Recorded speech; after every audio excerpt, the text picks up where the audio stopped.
நலையோக நண்பர்கள் அனைவருக்கும் இனிய காலை வணக்கம். நாம் இன்று செய்யவிருக்கும் பயிற்சி உயிரெழுத்து பிராணம். அனைவரும் நேராக அமர்ந்து இடதுகையின் மீது வலதுகை வைத்து நாக்கு மேல் தொட்டு நிம்மெழுத்து பிராணம் 3 முறை நம்ம செய்யலாம். 1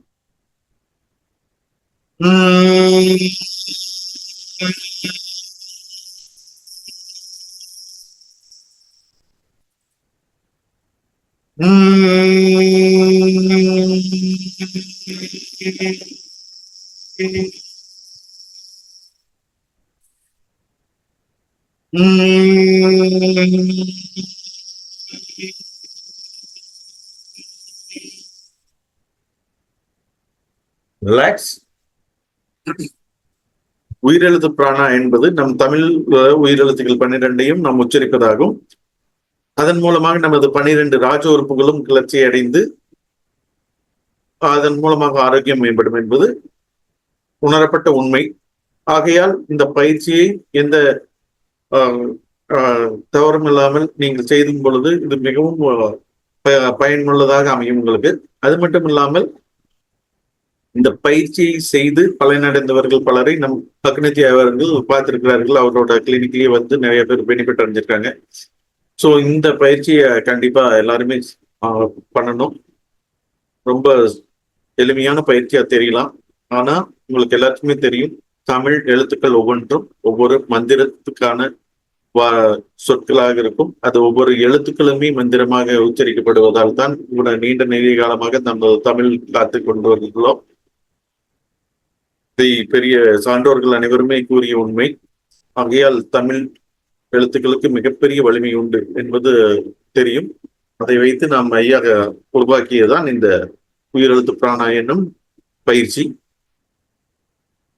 நல்லா எல்லாரும் நேரம் வந்துக்கலாம். இது எப்படி பண்ணணும்னா, நல்ல மூச்சை எடுத்து பின்னோக்கி கொண்டு போயிட்டு நீங்க மூச்சை விடும் பொழுது அந்த எழுத்தை உச்சரிக்கணும். எக்ஸாம்பிளுக்கு ஆ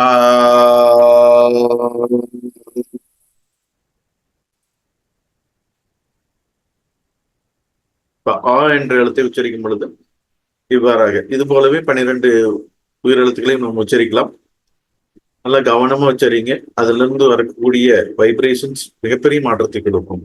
இதை தொடர்ந்து செய்து வரும் பொழுது நிச்சயமாக உங்களது ஆரோக்கியம் மேம்படுவது மட்டும் இல்லாமல் அனைத்து விதமான பலன்களும் கிடைக்கும். நல்லா பயிற்சிக்கு போயிடலாம். நல்லா நேரம் இருந்துக்க இடதுகை மீது வலதுகை வச்சு உட்கார்ந்துக்கலாம். இப்ப ஒவ்வொரு எழுத்தா உச்சரிக்க ஆரம்பிக்கிறேன். நீங்களும் என்னோட சேர்ந்து உச்சரிக்கலாம். ஸ்ட்ரைட். ஆ ஆ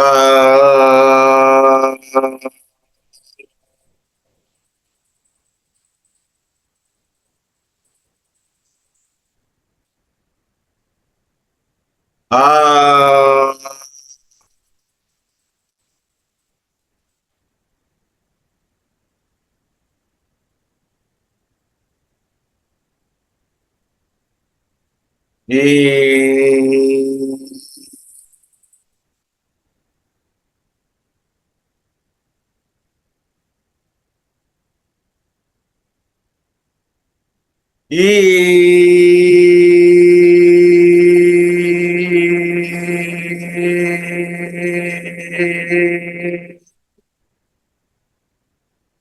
ஓ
ஓ.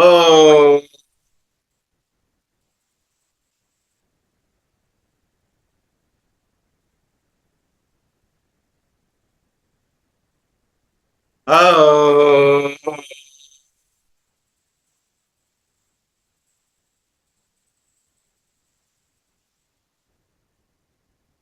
ரிலாக்ஸ்.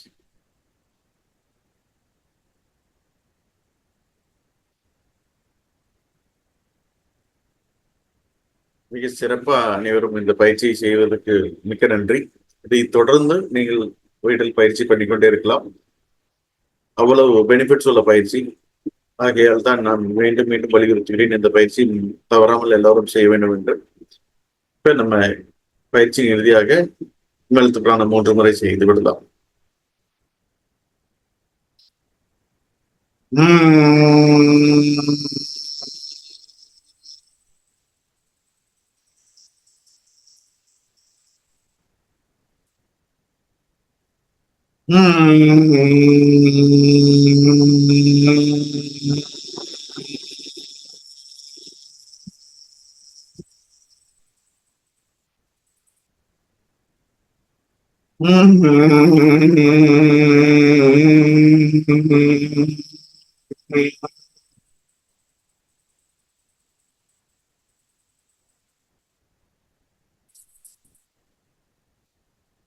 ரிலாக்ஸ்.